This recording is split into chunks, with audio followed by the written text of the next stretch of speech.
मां जानकी जयंती की पौराणिक कथा।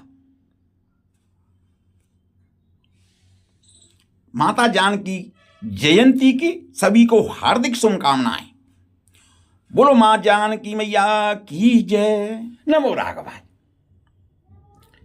गुरुरु ब्रह्मा गुरुरु विष्णु गुरुर्देवो महेश्वरा गुरु श्री साक्षात परम ब्रह्म तस्मै श्री गुरुदेव नमः। भगवत प्रेमी भक्तजनों, आज हम बात करेंगे जानकी जयंती के बारे में। आदिशक्ति मां जानकी जी की जयंती कब और क्यों मनाई जाती है, इसकी पौराणिक कथा क्या है, इसका धार्मिक महत्व क्या है और इसके मनाने की पूजा विधि क्या है, ये संपूर्ण जानकारी आज हम जानेंगे। आपसे अनुरोध है कि आप बड़े भक्तिमय होकर के शांतिपूर्वक ये संपूर्ण पौराणिक कथा जानकी जयंती की सुने। मां जानकी की जयंती पर उनके जीवन की महिमा, पूजा विधि, शुभ मुहूर्त और इस पावन पर्व पर इसका धार्मिक महत्व क्या है, आज हम ये जानेंगे। जानकी जयंती, जिसे सीता जयंती भी कहा जाता है, भगवान श्री राम की पत्नी देवी सीता का जन्मोत्सव के रूप में जानकी जयंती मनाई जाती है। यह पर्व विशेष रूप से हिंदू धर्म के अनुयायियों द्वारा बड़े हर्ष और उल्लास के साथ में मनाया जाता है। जानकी जयंती का आयोजन फाल्गुन मास की अष्टमी के दिन होता है। आज हम जानेंगे जयंती की संपूर्ण कथा। भई प्रगट कुमारी भूमि बिदारी और जनहितकारी भय हरी अतुलित छवि भारी और मुनि मन हरी जनक दुलारी सुकुमारी। हमारे धार्मिक ग्रंथ इस बात के साक्षी हैं कि जब जब लोक कल्याण के लिए भगवान अवतरित हुए हैं, तब तब उनके साथ देने के लिए उनकी स्त्री रूप में शक्ति का अवतार भी हुआ है। भगवान अपना प्रयोजन सिद्ध करने के लिए तरह तरह की लीलाएं करते हैं, तो शक्ति उस लीला में उनकी सहायता बनकर, उनकी सहायक बनकर एक आदर्श स्थापित करती हैं। मां सीता भी शक्ति का ही एक स्वरूप है, जो प्रभु श्री राम जी की अर्धांगिनी बनकर पापी रावण के अंत का कारण बनी। माता सीता के अवतरण दिवस को जानकी जयंती या सीता अष्टमी कहा जाता है और इसे बड़े हर्ष और उल्लास के साथ में मनाया जाता है। क्या है जानकी जयंती? हर वर्ष फाल्गुन मास के महीने कृष्ण पक्ष की अष्टमी को जानकी जयंती मनाई जाती है और इस वर्ष 2025 में 21 फरवरी 2025 को शुक्रवार को जानकी जयंती मनाई जाएगी। जानकी जयंती की 21 फरवरी 2025 शुक्रवार से शुरुआत होगी, जो अष्टमी तिथि का जो प्रारंभ है 20 फरवरी 2025 को 9:58 से सुबह शुरू हो जाएगा, जो कि 21 फरवरी 2025 को 11:57 सुबह तक रहेगी। जानकी जयंती का महत्व।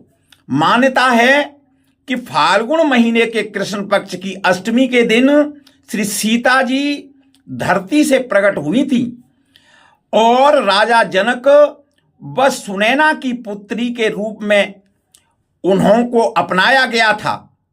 सीता जी के जन्म से जुड़ी कई पौराणिक कथा प्रचलित हैं।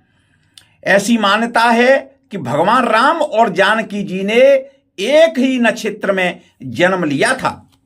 ग्रंथों के अनुसार जो लेख मिलता है ग्रंथों में, उसमें जानकी जयंती के दिन माता सीता और भगवान श्री राम जी की पूजा करने और उपवास रखने का बहुत बड़ा महत्व है। जातक से सभी कष्ट दूर होते हैं और सुख समृद्धि आती है, ऐसी मान्यता है। जानकी जयंती पर व्रत और पूजा करने से व्यक्ति को भूमिदान के साथ साथ 16 तरह के महत्वपूर्ण दानों का फल मिलता है।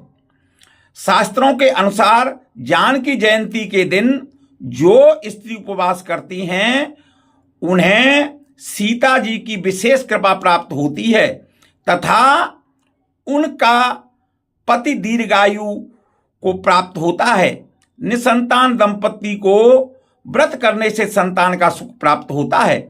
जानकी जयंती की पूजा विधि। इस दिन प्रातःकाल नित्य क्रिया के बाद में से निवृत्त होकर के स्नान करें, ध्यान करें। इसके बाद मन में माता जानकी का स्मरण कर व्रत एवं पूजा का संकल्प लें। अब लकड़ी की एक चौकी पर गंगा जल छिड़कर उसे स्वच्छ करें। इसके पश्चात चौकी पर लाल कपड़ा बिछाएं और श्री जानकी जी की तस्वीर स्थापित करें। अब माता सीता और भगवान राम को रोली, अक्षत, चंदन और सफेद फूल अर्पित करें। अब धूप, दीप, नैवेद्य आदि अर्पित कर विधिवत पूजा करें। इसके पश्चात माता सीता के जन्म से संबंधित कथा पढ़ें और सुने। राजा जनक और माता सुनैना का भी इस पूजा का आह्वान करें। अब श्री राम जानकी जी के आरती करें और पूजा में हुई किसी भी भूल की क्षमा याचना करें। इसके बाद अपने सामर्थ्य के अनुसार दान पुण्य करना चाहिए। जानकी जयंती पर मिट्टी के बर्तन में धान, जल और अन्न भरकर किसी जरूरतमंद को दान करना चाहिए। ऐसा शुभ माना जाता है। संभव हो तो शाम के समय कन्या भोज या ब्राह्मण भोज करना चाहिए। जानकी माता के नाम। पौराणिक मान्यताओं के अनुसार राजा जनक को जब खेत में हल चलाते समय एक पात्र में कन्या मिली तो उन्होंने निज पुत्री माना और उसका नाम सीता रखा।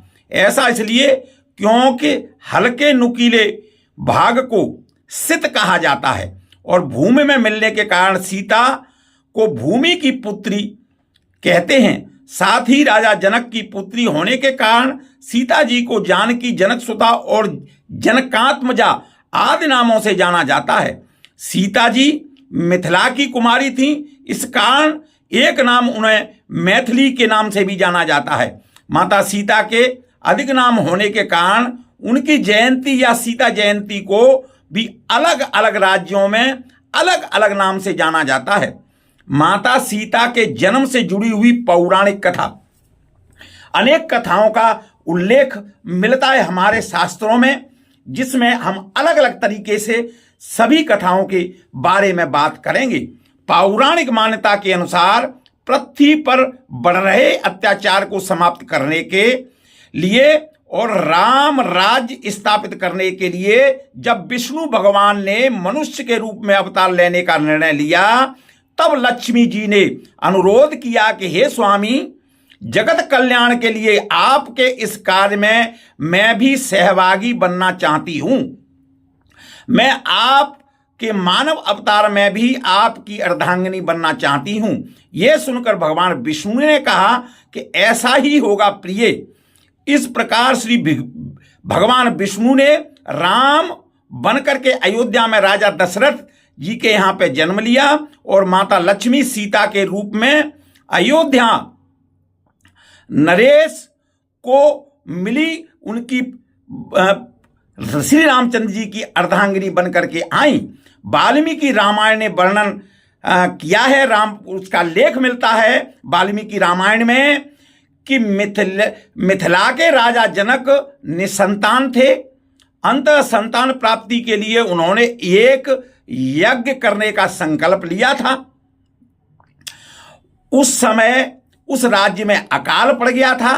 राजा जनक ने को ऋषियों ने, मुनियों ने बताया कि आप हल जोत करके इस समस्या का निदान कर सकते हैं, और साथ ही साथ यज्ञ का भी ये विधान था कि राजा खुद खेतों में हल जोते तो उससे वृष्टि होगी, वर्षा होगी और अकाल से निवृत्त होगा और यज्ञ का भी पूरा फल मिलेगा। राजा जनक हल को जोतने के लिए भूमि में तैयार कर रहे थे और उसी समय उनका हल एक जगह पर फंस गया। के बाद उनका प्रयास करने के बाद भी, उसके उपरांत भी हल नहीं निकला, तो उस जगह की खुदाई की गई। ऐसा करने पर पता चला कि भूमि में एक बर्तन दबा हुआ है, जिसके कारण हल वहीं पर अटका हुआ है।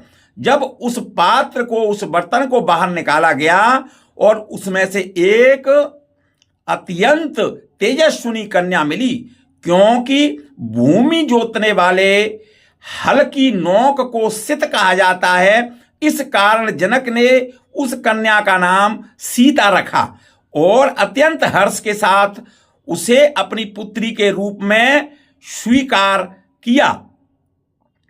राजा जनक को उस दिन सीता मिली। वो फागुन मास की कृष्ण पक्ष की अष्टमी तिथि थी, इसलिए अष्टमी को ही जानकी जयंती के रूप में मनाने जाने लगा। उनका सीता माता का प्राकट्य दिन बोला जाता है, तो इसलिए सीता जयंती इस दिन मनाई जाने लगी। बोलो सीता माता की जय। और अन्य कथाओं के बारे में हम जानेंगे। ग्रंथों में 3 कथाओं का उल्लेख है। आगे जानते हैं हम दूसरी कथा के बारे में। सीता जन्म की दूसरी कथा के अनुसार, ब्रह्म वैतर्क पुराण की कथा के अनुसार, सीता जी रावण और मंदोदरी की पुत्री थीं, जिसे रावण ने जन्म के बाद समुद्र में फेंक दिया था। वहां से समुद्र की देवी वरुणी ने उस पुत्री को धरती माता को सौंप दिया। फिर धरती माता ने उस कन्या को राजा जनक को दे दिया। वही कन्या जनक नंदिनी सीता के नाम से लोकप्रिय हुई और उनका विवाह भगवान श्री रामचंद्र जी से हुआ। सीता हरण के बाद रावण की मृत्यु का कारण भी बनी। कथा के अनुसार वेदवती नामक स्त्री का माता सीता के रूप में पुनर्जन्म हुआ था। वेदवती विष्णु भक्त थी और प्रभु हरि को पति के स्वरूप में पाना चाहती थी, इसलिए उन्होंने कठोर तपस्या की। उसी दौरान रावण वहां से जा रहा था। उसने वेदवती को देखा और मोहित हो गया। रावण वेदवती को अपने साथ ले जाना चाहता था, लेकिन वेदवती ने आत्मदाह कर लिया और उन्होंने रावण को श्राप दिया कि वे उसकी पुत्री के रूप में जन्म लेंगी और उसके सर्वनाश का कारण बनेंगी। तीसरी कथा के बारे में हम बात करते हैं। तीसरी कथा वाल्मीकि रामायण के अनुसार और ब्रह्म वैतर्क पुराण में सीता जन्म की कथा अलग अलग है। अद्भुत रामायण में सीता जन्म की तीसरी कथा है, जिसके अनुसार गत्समत ऋषि देवी लक्ष्मी को पुत्री के रूप में पाना चाहते थे। वे इसलिए तप कर रहे थे।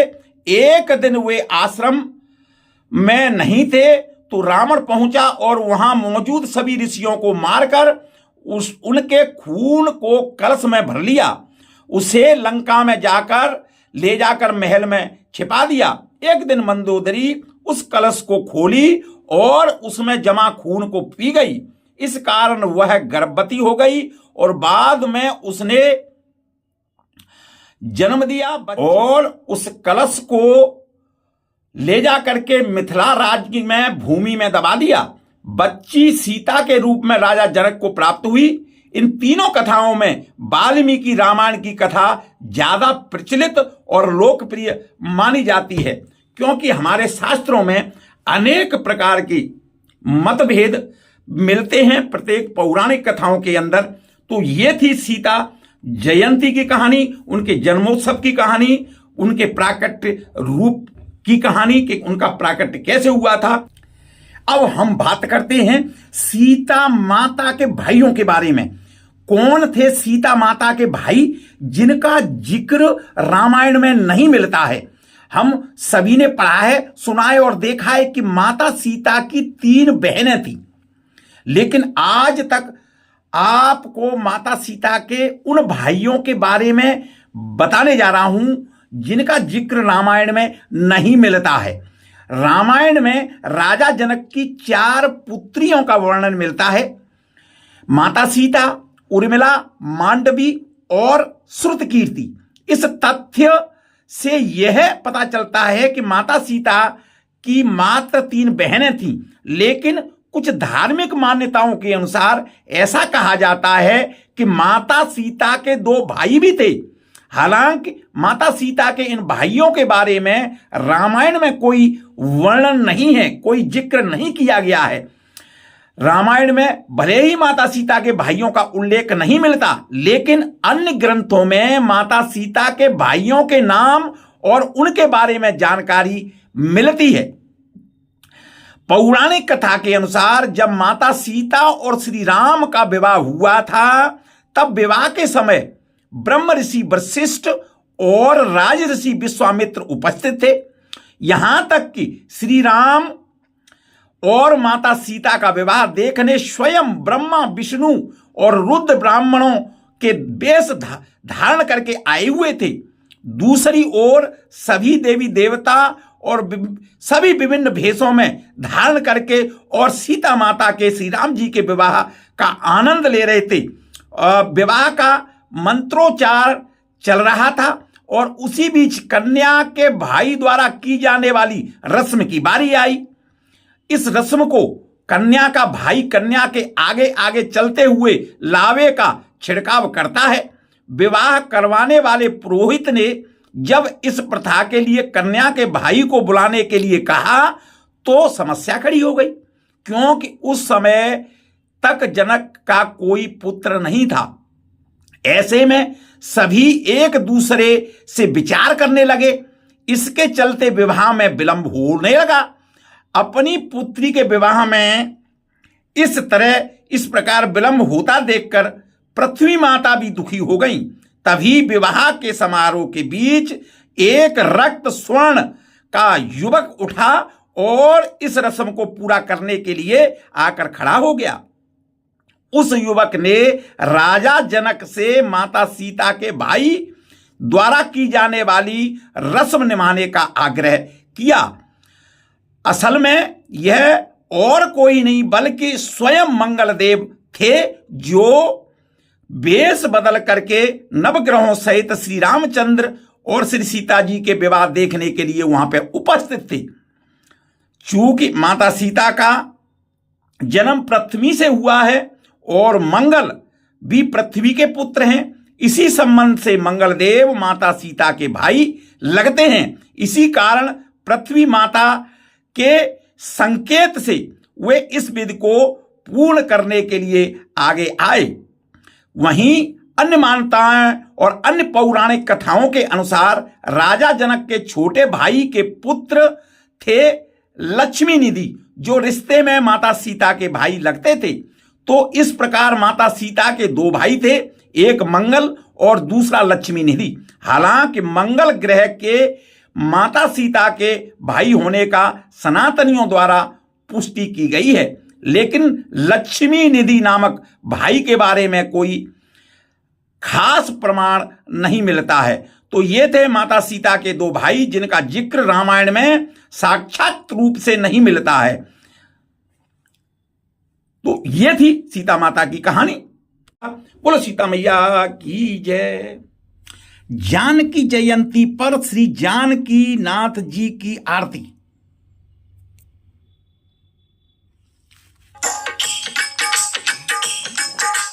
आरती श्री जानकी जी की, सीता जी रघुबर प्यारी की। आरती श्री जानकी जी की, जगत जननी जग की विस्तारिणी। नित्य सत्यता केत बिहारिणी, परम दयामयी दिनोधारिणी। सीता मैया हितकारी की। आरती श्री जानकी जी की, सीता जी रघुबर प्यारे की। आरती श्री जानकी जी की, सती शिरोमणि पति हितकारिणी। पति से भावित बन चारिणी, पति हित पति वियोग स्वीकारिणी। त्याग धर्म मूर्ति धरी की। आरती श्री जानकी जी की। आरती श्री जानकी जी की, सीता जी रघुवर प्यारे की। आरती श्री जानकी जी की, विमल कीर्ति सब लोकन छाई। नाम लेत पवन मति आई। सुमीरात का तत दुखदाई।